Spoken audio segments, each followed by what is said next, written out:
Hey YouTube, Twig here, bringing you all an update to my Ogdoadic Yugioh deck profile for post-Age of Overlord.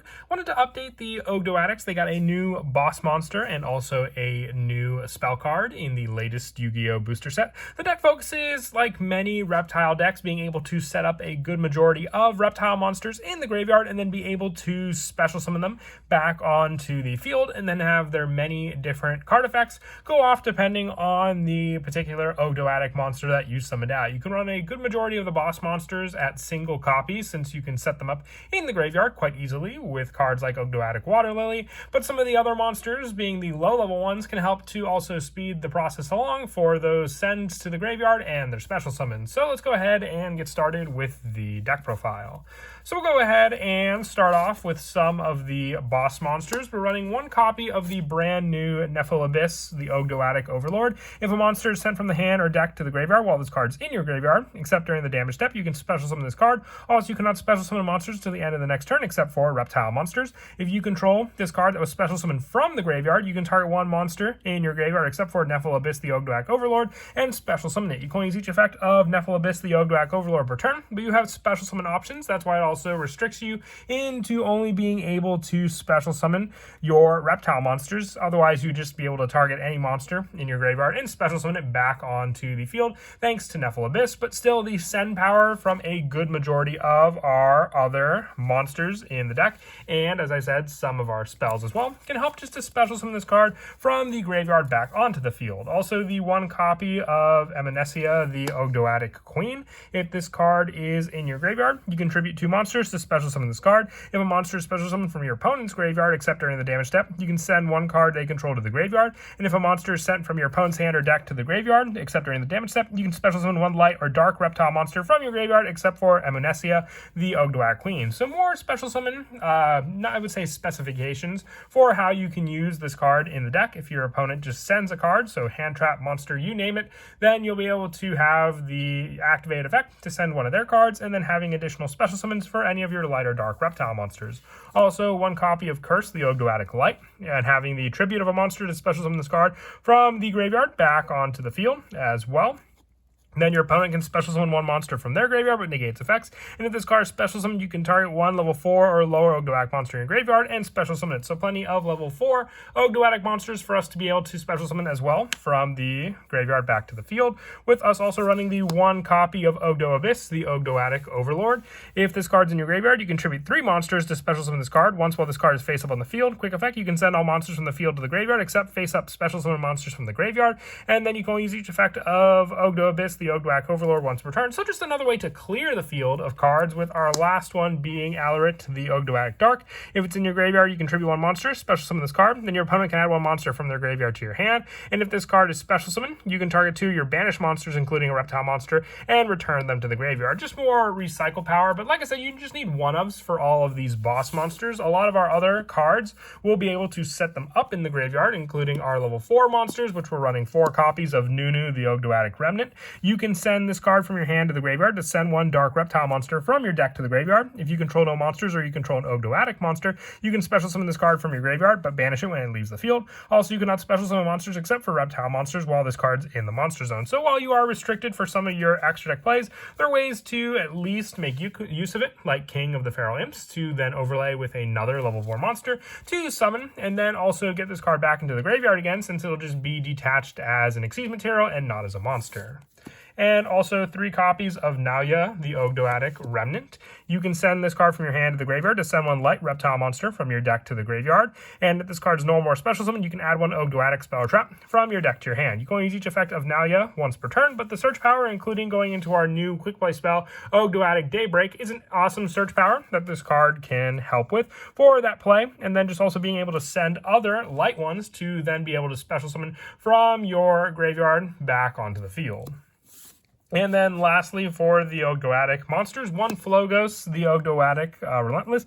If it's sent from the field to the graveyard, or special summon from the graveyard, you can target a face-up monster your opponent controls, and 1 monster in the graveyard with an equal or higher attack than that card. Special summon that monster from the graveyard to their field, and then send the other monster. So just a way to kind of swap out some of the particular monsters your opponent may have on the field, and then just be able to clear them with some of our other Ogdoadic monsters. And you can send 1 card from your hand to the graveyard to add this card to your hand. So more add-back power as well to have other send effects for some of your other cards. I also run 2 copies of Reptilian Kotal. If you control a dark reptile monster, you can special summon this card from your hand. Then if your opponent controls any monsters with 0 attack, you can special summon an equal number of reptilian monsters from your hand. You can use this effect of Reptilian Kotal once per turn, and if this card you control will be used as synchro material for a reptile monster, you can treat it as a non-tuner. So it's just in here as a tuner monster to be able to special summon from your hand. Just controlling a dark reptile monster can easily be met with a good majority of the cards we run in this deck, with the last of the reptile cards being the 1 Night Sword Serpent. If it's sent to the graveyard by a card effect, you can special summon it.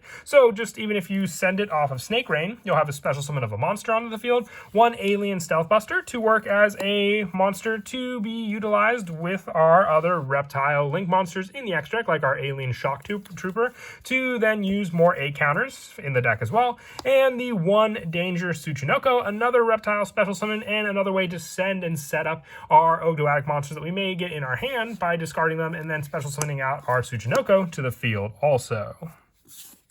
And then for the rest of the main deck monsters, 3 copies of Ash Blossom. There's really not much that will mill the reptile cards. You'll send this particular cards you need, so you'll be able to draw into some of the more particular hand traps you want as well, thanks to this card.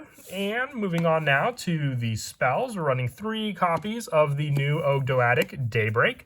Tribute 1 reptile monster for every 2 levels that tributed monster had on the field. Special summon 1 Ogdoadic token onto the field, reptile dark level 2 with 0 attack and 0 defense. And during your main phase, you can banish this card from your graveyard, target 1 of your banished reptile monsters, shuffle it into the deck. Then you can send 1 reptile monster from your deck to the graveyard. So more graveyard setup, but just with some of the high enough levels of these cards, you can quickly swarm your field with Ogdoadic tokens to then utilize for the many different link monsters that we run in the extra deck as well that just need reptile monsters to be able to summon them out.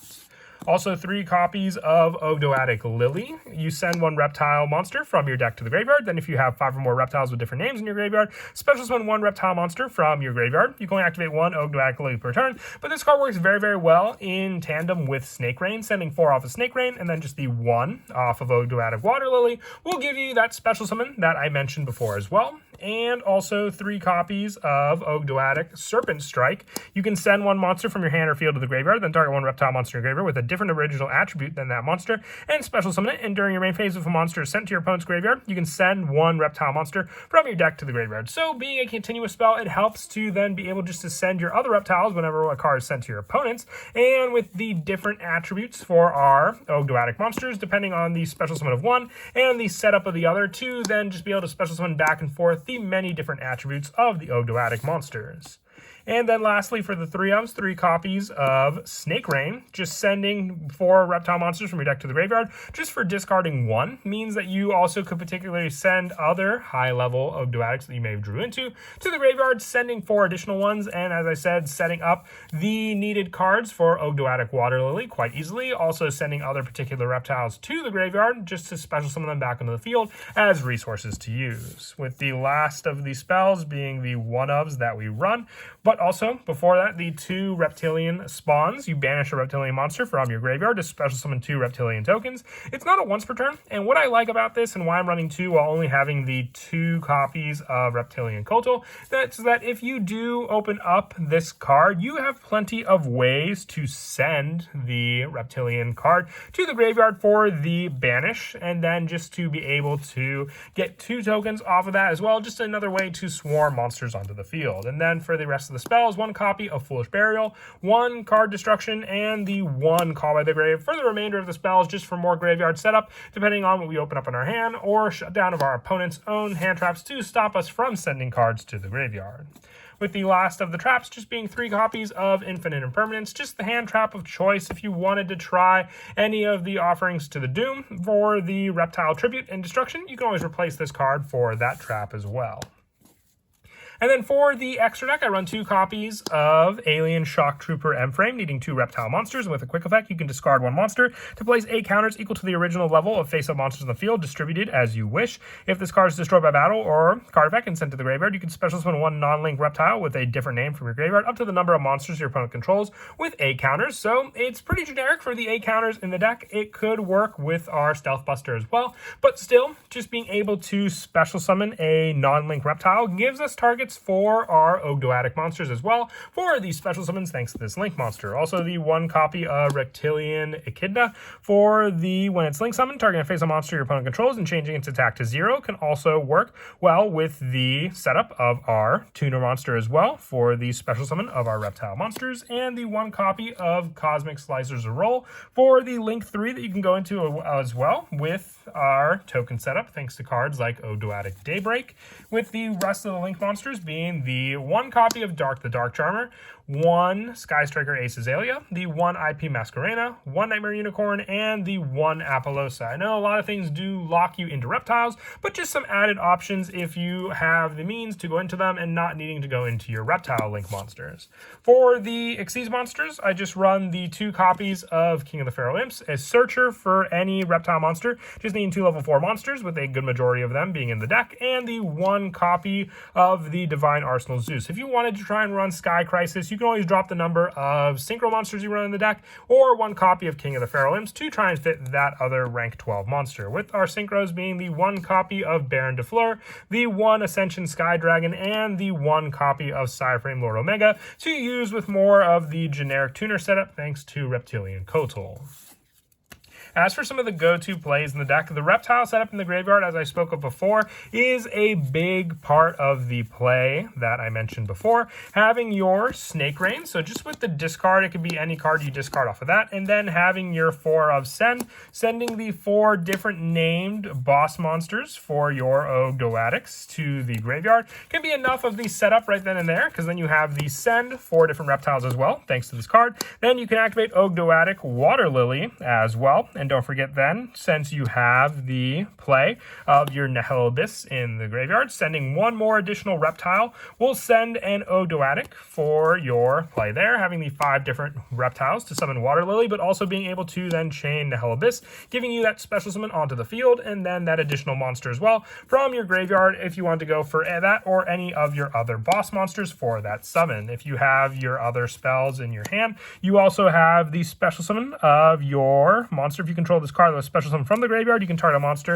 with your Nihil Abyss in the graveyard and summon it back into the field. And with that, you've hit a pretty good board state with the 3 monsters, being able to then utilize other cards if your opponent does take out the monsters with cards like Ogdoadic Daybreak to then fill your field with Ogdoadic tokens for more of the extra deck resources. But that is it for the deck profile. I hope you all enjoyed. It's a really awesome reptile deck, and I got to appreciate it more with some of the newer support we received, and I hope you all enjoyed it also. And until next time, please don't forget to leave a like and subscribe, and Kira Twig out.